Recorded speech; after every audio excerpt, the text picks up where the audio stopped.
Welcome to Speak Out, Stand Out by Green Communications, where we're learning how to help our kids become better communicators. We believe our voices are the strongest asset we have, and our mission is to empower the next generation to use their voices to make a difference in the world around them. Whether you are a parent, an educator, or are just invested in today's youth, we hope this podcast will help you build confidence in our future, one voice at a time.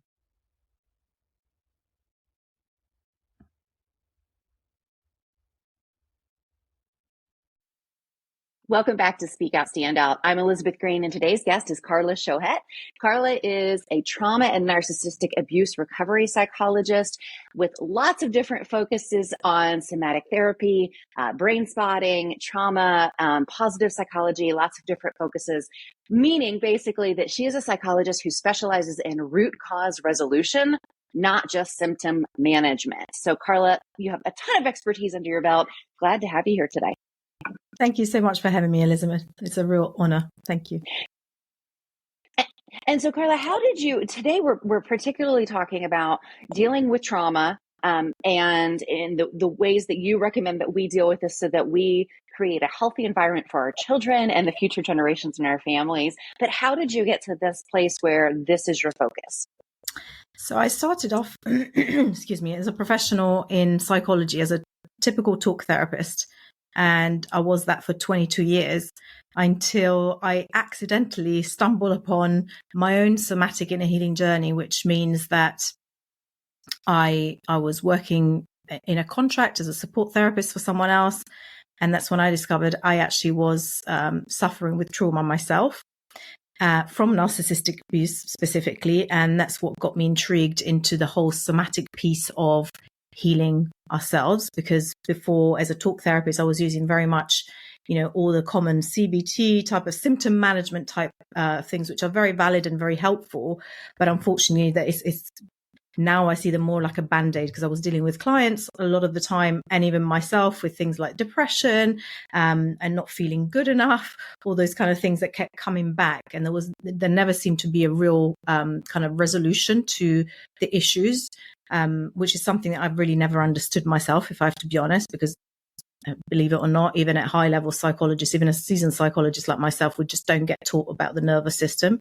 Don't ask me why, because this information has been around long enough now. It's still fairly new, about 30 to 40 years, but it doesn't get taught unless you specialize. And without going into too long of my own personal story, I started to think, maybe I am carrying stored trauma, and maybe I have been through abuse. And, what is this? I didn't even know the word narcissistic abuse, really. I mean, I'd heard of narcissism, but not really, delved deep into it. And that's how I discovered somatic healing, which is very, very different, because it works. Somatic means in the body. And actually, we do store stress in the body, and stress can be anything. But specifically, I now focus on working with parents, because what I discovered through my own personal journey, and then working with clients as I specialized in this area of trauma recovery, is that a lot, if not all of us, tend to carry adverse childhood experiences, and when I talk about trauma, there's a lot of misconceptions around the word. A lot of people think of, sexual abuse or, war zone type traumas, or, PTSD that happens because, something big happened. But actually, that's not what trauma is. Trauma is just another way of saying, at some point in our development, even as adults, we have a stressful experience that in that particular moment, our nervous system hasn't got the capacity to cope with and process. And so it gets stuck literally physically in our body, in our fascia, which is that fiber that holds all of our organs and muscles and everything. It kind of goes everywhere in our body. Hence why when we're, hold a lot of stress, that you see a lot of people kind of hunched over, and, we get tension in our shoulders and neck and lots of different other parts of the body. And what that does is it actually disconnects us from our body, and we end up kind of just using our thinking mind, the prefrontal cortex part of our brain, which is what then people go to therapy for, come to, talking therapy. And that's the part that you work with. But actually the trauma, the stress, the unprocessed stuff that we all tend to carry to different levels is actually stored in the deeper parts of the brain, the brainstem and the limbic system, which are connected into our body, which is then why, if we don't work in the body, we end up kind of going to therapy. This is a very common experience, especially for parents. The amount of, expectations on parents nowadays are huge expectations. Families have changed, society pressure, financial pressures means that we just, the family unit isn't what it used to be. We don't have a village to raise our children. Pressures right, left and centers. And then we end up carrying all this stuff in our bodies, not even knowing that we are. And we try and seek help and go to psychologists, therapists. It can help temporarily. Cognitive behavioral therapy certainly helps with changing certain behaviors and certain habits. But unfortunately, if you're not dealing with the root causes of, the problems, you end up stuck in this cycle of having, kind of stressful times and then, brief relief and then stressful times. And it affects how you are as a human. And as we're here today, it really does affect our parenting. And for me personally, the reason why I specialize in working with parents is because I'm a parent of 3 myself. And when I came to this discovery that I was holding a lot of trauma and unprocessed stress and started to realize how it affected me over my life, but especially in my parenting, I knew I had to do something about that because, as a lot of your audience will relate, I'm sure, is as parents, we're always more willing to do something for our children than we are for ourselves. So, and to me, working with parents is really the real root cause of how we can change the future generations. And it's not just a responsibility, but it's also a power that we have if we know how to heal ourselves so that we can parent and raise our children in a much healthier way, in a happier way, in a more harmonious way that maybe we were raised. So they don't have to do this work themselves. And that affects, not just our children, but their children, their children's children, and so on, because epigenetic research shows us that now, whatever we're holding, it can be ancestral. And, I feel like we are creating life. And therefore, if we can create healthy life, that just makes our world a better place. So I've gone off on a tangent, but I hope that kind of explains a little bit how I've come to this work that I now do. It's really my mission and my passion. To help parents so they can heal themselves and be happier and be more present in their life, but also, and especially for the future generations who come into this world completely innocent and, deserving of the best parent, like we all do. Right. Well, and I love that you explained what trauma actually is, because I, hear the word trauma all the time and think, oh, that doesn't apply to me. That doesn't apply to me. But like the way you said it, it does apply to all of us in some way. And obviously some are much more severe forms of trauma than others, but there's something for everybody to take from this, even if we were not a victim of abuse or something like that. So I think that's 100%. interesting. And I'm glad you said that. Yeah. And as I said, as a seasoned psychologist myself, I didn't have, I wasn't sure, do I have trauma? I had to go to a specialist myself to kind of figure it out. So, because it is this word that is associated with, big shock traumas. And actually, the way that all the therapies that I now do have kind of educated me to look at trauma in a very different way. There are no big traumas and little trauma. Trauma is trauma. It's just, we don't know what's going on inside anyone's container and how much they can handle. So, we can, if we start to judge and label things from the outside, or that's trauma, that's not trauma, well, we don't know, because it's just dependent on, what amount of stress in any one point of time is our nervous system able to cope with and process or not. So when you can process it, it's just a stressful experience and then you move on. When you can't process it for whatever reason, maybe accumulated stress that you haven't processed, it becomes like a snowball effect that becomes stuck as trauma. And it has become a bit of a trendy word, but unfortunately with every trendy word, there's a lot of misconceptions. Narcissistic abuse is another word that, has become very, very popular, very misunderstood. And but yeah, I definitely would dare to say that all of us carry some unresolved trauma of some level, for sure. And so this may be way too simplified of a question, but how do we fix this with your approach of focusing on the somatic system? How do we resolve this in ourselves? Yeah, there are loads of different somatic therapies available. I think for me, having, delved into internal family systems, brain spotting, you've mentioned some of the therapies that I offer, trauma hypnotherapy. There are so somatic experiencing. It's, you start to Google, trauma therapies, you come up EMDR. There are lots of different therapies that you can do. But for me, And it's actually a good question, a really good question, because I think we can get very easily kind of attracted to all these fancy things that are coming out. But actually, the bottom line for anybody to live a good, healthy life and to have to be able to be fully ourselves, comfortable in our skin, which then leads us to be a really good parent, a safe parent, a consistent parent, a parent that can set boundaries, that can be nurturing and loving. It has to come down to our nervous system. When we have stress that's accumulated that we haven't been able to process for whatever reason, we have a dysregulated nervous system. It just means like an overwhelmed nervous system. So if you imagine it as a swimming pool, for example, every time something stressful happens that we're not able to process, imagine a beach ball going into that swimming pool of different sizes, different things that get stuck in, and then the capacity that we have gets further and further reduced. And of course, as I mentioned, financial stresses, job things, and deaths, or friendships, or marital relationship problem, or difficult kids. That's a whole other subject. There is no such thing, but we only have a restricted amount of time. Anything that you find stressful that you don't have the capacity in that moment to deal with adds to this invisible backpack that we carry, and it makes us, our fuse, if you like, shorter and shorter and smaller, and our swimming pool, our container, our capacity, our nervous system becomes, less and less. And so any other things that get added on to our, stresses, that we can't, it becomes more and more difficult, if you like, to release this stuff. As I said earlier, it's a snowball effect. So, it just renders us almost incapable. And then the nervous system plays a part in how we are in life. If we are, you can think of the nervous system also like a traffic light system. And we're born with two parts of the traffic lights. The red part, which means stop, is when we go into our utmost survival part of the system.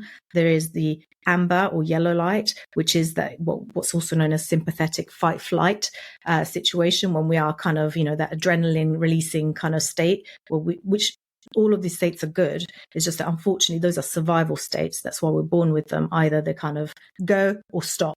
If you imagine us as an animal, for example, in the wild, if there is a predator trying to chase us, we go into this yellow light, sympathetic fight flight, and we either run away from the danger or fight the danger. And if the danger, if the stresses keep coming and you keep feeling more and more overwhelmed and you stay in this kind of sympathetic part of your nervous system too long, the nervous system eventually goes, right, this is no longer just a danger. This is now a life-threatening danger. So it switches to the red traffic lights. It says stop, and it actually now immobilizes you. It tries to stop. It's a metabolic shutdown of our nervous system to try and shrink us down and make us invisible, immobile, keep us small so that we don't attract the predator, and we kind of stay safe by being small and being shut down. And I think from my experience personally and professionally, there's a huge amount of people, especially parents, sadly, that are in that red top part of our survival system, completely frozen, shut down. It's also known as dorsal vagal. And it's a functional freeze. It's that feeling of, you're on autopilot, you're doing things for the kids, but you're actually not present in your life. Your kids are telling you something and you're like, yeah. And you have no idea what they said, or you're reading a book and you're flicking back to the same two lines because you just can't take them in, or you're watching and you're laughing, because I've been there myself, and this is a very common. Because it's exactly right. We're just not present, and it's not our fault. And this is the one thing that I really want to bring home, because I know we all suffer as parents. We are very good at suffering with guilt, and guilt is also a protective mechanism of our nervous system, by the way. And I don't say this with any judgment, because I'm a parent myself, and it's not like life is perfect. I still have my moments when I'm not present, but I'm much more self-aware. But the way to work on this is to work on ourselves and our nervous system. The only way that we can create harmony in our life with our families, to really nurture our children, is to look after ourselves. And we've heard it, self-care is not selfish, and you've got to put your own oxygen mask on, all those kind of things. They're sayings, but they come from somewhere, and they come from truth, actually. But it isn't to me, self-care isn't about, having a spa day or a massage or, a cup of tea. All those things are lovely, but actually it's learning how you as an adult can learn what the last part of the nervous system, that green light that we all should be taught in childhood. But, maybe a lot of our parents did, first of all, more than 40 years ago, this information was just not available. Scientific advances have taught us that there is something called the polyvagal theory and the vagus nerve. I won't go into lots of detail because there's not enough time here.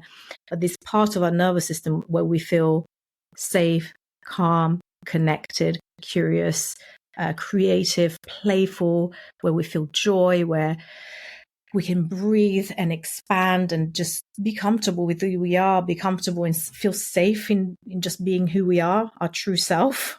A lot of us don't even know what that truly is because, as we develop, we have these experiences that are stressful, we don't know how to cope, and these protection mechanisms come up, these masks that we all wear.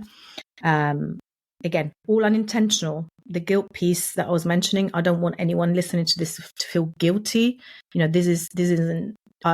When I talk about the nervous system, what I'm talking about in particular here is the autonomic part of the nervous system, which is that part of of our body, of our brain that works involuntarily for us, that's responsible for our breathing, our heartbeat, our immunity, our digestive system. All those things that happen without our thinking brain involved. So, it's not like any one of us chooses to stay in this stuck state of, go, go, go, run, I've got to rush, and you can't be present with my kids, or in that state of functional freeze where you're like a rabbit in headlights and you just do things, but you actually don't know, a bit like when you drive home and you don't from the office and you don't know how you got there.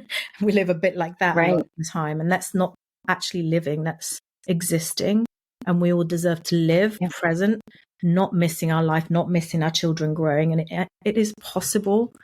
We just have to learn how to, create or build on this part of it's called ventral vagal part of our nervous system, that green light, where we can take a deep breath and expand, and have moments of clarity, of connection with ourselves first. We can't be like that with anyone else if we can't be like that with ourselves. If we can't be in our own self, and if we've been through lots of stressful events, adverse childhood experiences, and these things are not, as I said, not necessarily abuse. Of course, that is also trauma, but it could be very little things, parents arguing all the time, conflict with a sibling that was never, you never had help with, or parents that were working really damn hard, but they couldn't be present with you because they were always away. It could be a medical intervention, like, you had to have an anesthetic for an operation. There are so many things that our body just stores as stressful, adverse experiences that we don't even know. That's why I say all of us carry some level of trauma, unresolved trauma, because it's just so easy, especially as a kid, when our nervous system is still forming, unless you are extremely lucky. And I'm yet to meet someone like this, unfortunately, that has a parent that has not just my knowledge, but can embody this stuff. Okay. And I'm still a work in progress myself. It's very, very rare that we get the opportunity from very young to have a very flexible and a big capacity in our nervous system, because someone, usually our main caregiver, was one, very regulated in their nervous system themselves, because maybe their parents had taught them how to do that. We have to be taught. This is not the part of the nervous system we're born with. This ventral vagal part, the green light, has to be taught to us, and we have to mirror it from, our parents. And a lot of us didn't have that.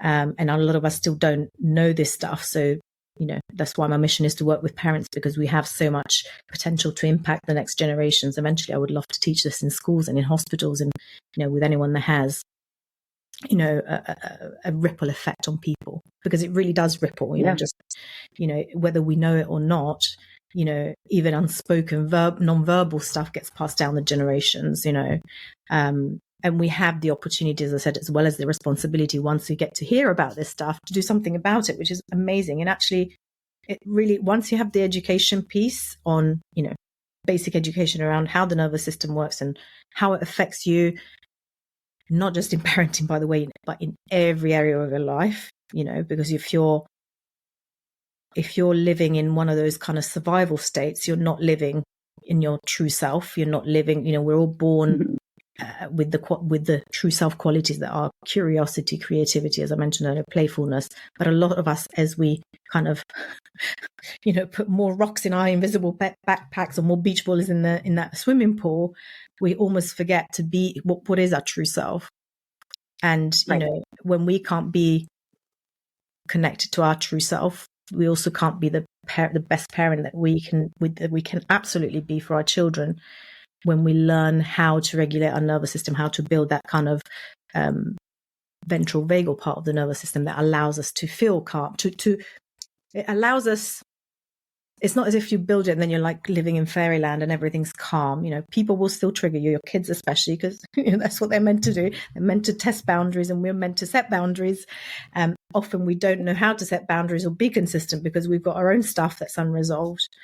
But yeah, it's about learning. Basically, when you boil it right down, it's about learning small little ways to regulate your nervous system, so that then you can parent better. And it's actually very basic. There are lots of different ways, but we just need to understand the education behind it as to help us do the stuff that we need to do. Does that make sense? Right. Yeah. It does. Well, so Carla, I think that you have talked about, the why of things and why this is important and how this affects everybody. Can you give us some strategies of how we deal with our nervous system? I mean, does it require intense therapy, or are there some things that we can start doing on our own at home, and maybe even talking to our kids about ways to handle their nervous systems so we're not getting so backed up or that pool is not overflowing? Yeah. I mean, there are lots of things, and I could explain them here. However, it probably wouldn't make too much sense to people. So you do need some education. I think there are definitely things that people can do. I used to do them myself. I used to do things like hot yoga, and I used to try meditation. And we've heard of a lot of these things like breath work, but it's actually more basic than that. And I think it's very, very difficult to start this work yourself, because how do you explain this briefly? When we have, when our nervous system builds coping mechanisms when we're really young, I'll make a really simple example. You were a kid, you were 5, and you were doing your own thing. You were playing, you were dancing, you were laughing, you were being loud, you were being happy. And your mum, who was very overworked and overtired, came home and saw you doing this, and it was dinner time, and she got stressed, and she turned around and she said, just stop it. Just stop it. Go to your room. I've told you to stop being loud.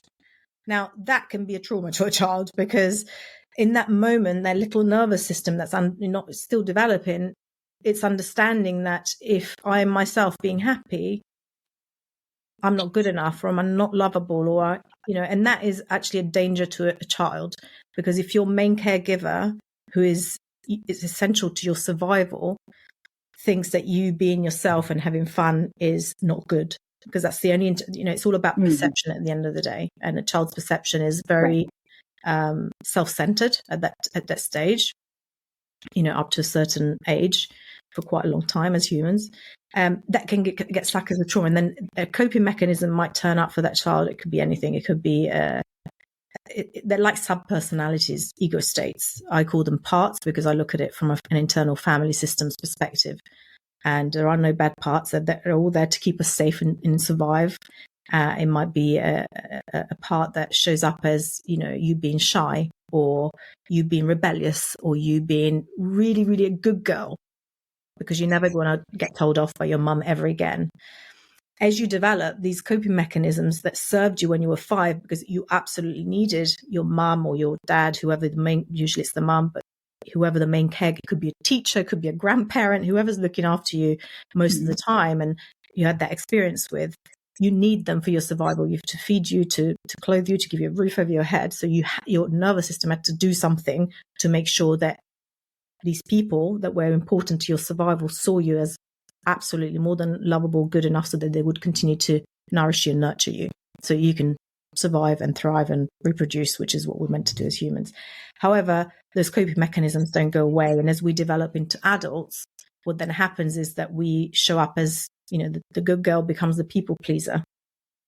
And instead of being a coping mechanism that served you when you were 5, it's now a maladaptive coping mechanism that means you're not your true self because you're scared to show your true self. You've probably even forgotten what that even feels like or looks like. You don't know how to be your true self. And now you're killing yourself to please everyone else and you don't take care of yourself. What I'm trying to say is, in a more simplified way, is that it isn't just about me saying, okay, do this breath work or do this grounding exercise or do this orienting exercise. I can tell you that. But why? Why are you doing that? You know, that it's not quite. We're humans and we're complex beings, and there is so much to understand before you start even going to do the work, if that makes sense. So you've got to gain some education around the nervous system first, which absolutely there's loads and tons of resources online for free even. But even as a seasoned psychologist myself, I needed to get help because these parts of us that have been trying to keep us safe our whole life, they don't want us to change. They still see us as that 5-year-old, because if they didn't, then you would just stop people pleasing if it meant that you weren't unhappy. But we don't, because they are survival coping mechanisms. So at least at the very beginning, you do need, I believe, some support. And I've definitely tried as a perfectionist, people pleasing, high achieving, academic psychologist, with all those parts working really, really hard for me. I really did try to do this on my own because I really had a core inner wound of not being good enough. Because if I can't do this myself, what kind of a psychologist am I? But I just couldn't. And the truth of it, I still have my own support. You know, I have my own brain spotting sessions, and and it doesn't mean that you have to be in therapy forever. You just need someone to kind of guide you at the beginning, to take you through the education piece first and foremost in kind of layman terms. You understand what it means. You don't have to have a degree and specialize like I have. But I think it's really, really important to have that basic understanding of how we operate, so we can upgrade our operating system. We're constantly upgrading our operating systems on our phones, our computers. But when's the last time the brain is our operating system, but it's outdated because it was programmed by our parents when, with the knowledge they had when we were very little, but we're now adults. And in order to upgrade that, sometimes we do need someone to help us and then to empower us, which is the work I do with my clients. It's very different from regular therapy where you're almost reliant on the therapist. Every time you've got a problem, you go back. This is not the kind of work we do. As a somatic therapist, my intention is always to empower, to give my clients the education and the tools to be able to regulate themselves so they can go off and teach their children and their friends and whoever they come in contact with. Because the truth is, when we have a regulated nervous system, there is something that's called limbic countertransference. It's basically non-verbal communication. Our nervous systems communicate with each other. So when you are regulated and you're healing yourself, you're automatically rippling just by being you, a more regulated you. Your nervous system is regulating, co-regulating, it's called, with other people around you. It's very simple to understand. If I make this analogy, when you walk into a room and you get a sense of there's an atmosphere. Well, how do you know that? No one said anything. No one's even looked, but you've walked in and you've sensed an atmosphere. It's because our body, the way that our nervous system works, it uses sensory information. It's called interoception. Messages, neurotransmitters that travel from our gut to our brain, predominantly 80% from the gut up to the brain and 20% from the brain to the gut. And neuroception is about, using the senses to detect and understand our environment. But again, trauma stops us connecting and understanding all those messages. When people say, oh, what does your gut say? And, as parents, one of the best tools that we can have is go with our gut instincts. But we self-doubt. That's a coping mechanism. I'm not sure. Shall I follow my gut? What does that even mean? Because, a lot of us think, I'm not sure what my instinct is saying, and I don't want to be impulsive and stuff. But that's all to do with healing your nervous system. So in short, there is lots of information out there in education. And yeah, absolutely. I've put a guide together for your audience as well to help you predominantly start to understand a little bit more in depth about what I'm saying and the kind of tools that you can start to put into place in your family with your children, opening communication and being more trauma informed, empowering yourself to be more of a trauma informed adult as a nurturing parent to your children. But I would say even ahead of this, for anyone who downloads my guidebook, it's great. And it does have practical strategies and tips that you can implement straight away. However, I want to preempt that. The caveat is, if you're struggling to implement any of those things, or if you're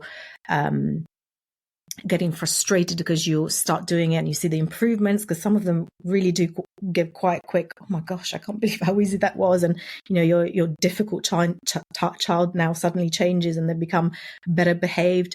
Well, but then you can't be consistently doing that and you feel like you go back to your old ways. Don't shame yourself. Don't blame yourself. It's very common. That is just a sign that you need to work on yourself, because none of this is kind of, a band-aid magic trick. Unfortunately, I wish I had a magic wand.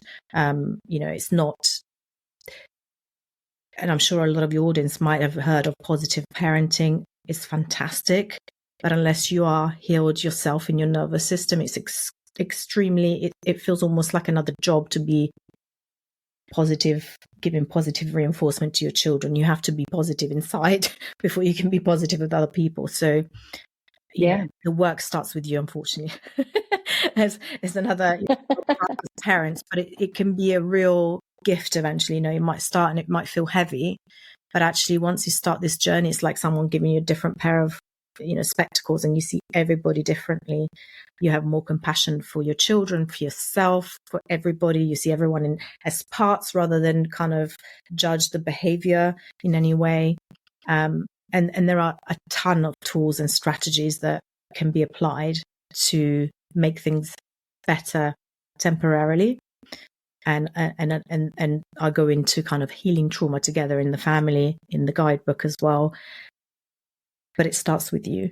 It starts with you healing yourself and kind of just really getting a bit of understanding. It doesn't have to be a mass. It is a lifelong journey, but the bit where you work on yourself and your nervous system doesn't have to be long. If you find the right person that can teach you, so you can understand why you then go and do the tools that the somatic tools that you're given, then it's very, very easy. It shouldn't be difficult to implement. Otherwise, it just doesn't work. No one's going to do it. No busy parent wants another task to add to their daily thing that is difficult to implement. So does that answer the question? Yeah. It does. Yeah. And I think, this has been really insightful, and I am very eager to download your guidebook and learn more about it, because just like you said, as moms, we very rarely do things for ourselves. Like you said earlier, we put ourselves last. And in this case, we have to focus on ourselves we don't want our kids to grow up to be the people pleasers and things like that we may be. Mm-hmm. So I think this was super insightful. And so, Carla, we will make sure we link to the guidebook, and you're also on social media everywhere. We'll put all the links. And then if people are interested in doing more with you after downloading your guidebook, tell us just quickly, a little bit about what you offer. Is it private coaching? Do you do group things? Yeah, so I do work with people one-to-one. Yeah, sure. I work with people one-to-one, and I also have group programs. I would say, and I also have some kind of tools to guide, kind of self-study tools as well. I would say, depending on where the person is in their nervous system, how stressed they feel, how desperate they are, or how, difficult they're finding life in general, then we can have a conversation around what the best first step would be. But I think the first step is just kind of download the guide, see if it feels like it aligns with you, have a look at my social media and what the kind of things that I talk about, and then you can just get in touch. My details will be in the guidebook, and we can drop them in the show notes afterwards. I'm always happy to have a conversation and, guide people to where the next best step is. I would just say, be kind to yourself. I know it's hard sometimes, but I think, I really truly think, with very few exceptions, I think all parents really do try their best. I don't think any of us have give birth to a child to then be horrible to them or not do our best. We can only do what we know until we know better, and then hopefully we'll do better, right? So I hope that listening to this has really given you an insight into whatever it is that you might feel, a lot of the people I work with come to me feeling like, oh, they're really bad parents. Unless you're doing something intentionally to harm your child, I really don't think there is a bad parent. Even when people come with severe, history of early developmental trauma, we never, look at this and to blame the parents. Okay. We're all trying to do our best is what I'm trying to say. And, we can only do more when we know more. But the point that I'd like to, conclude with is, it really is true that you have to look after yourself before you can be better for anybody else. And this isn't about, looking after yourself by, as I said, having a massage. This is actually looking after yourself so that you can change long term, so you can enjoy your life more, and the ripple effect that has on your parenting, on your business, on your career, on your relationship with your husband and wife, or with your colleagues, your friendships. Just like the nervous system affects every part of our body, healing your nervous system will affect every part of your life too. Well, you have definitely piqued my interest in this for sure. And like I said, I'm very interested to read the guidebook and pursue this more, because I felt like many of the things you said, you were speaking directly to me, even though we don't know each other personally. I feel like you were talking to me, and I'm sure other people are going to feel like this as well. So thank you for taking the time to share all of this information with us. And again, we'll make sure for everybody listening, we'll make it super easy for you to hop over and grab that free guidebook and learn a little bit more, because what more do we want than to have happy, healthy lives, happy, healthy kids, Absolutely. Absolutely. Thank you so much, Elizabeth, for having me. It's been a real pleasure to meet you. Thank you, Carla. We appreciate you. Take care.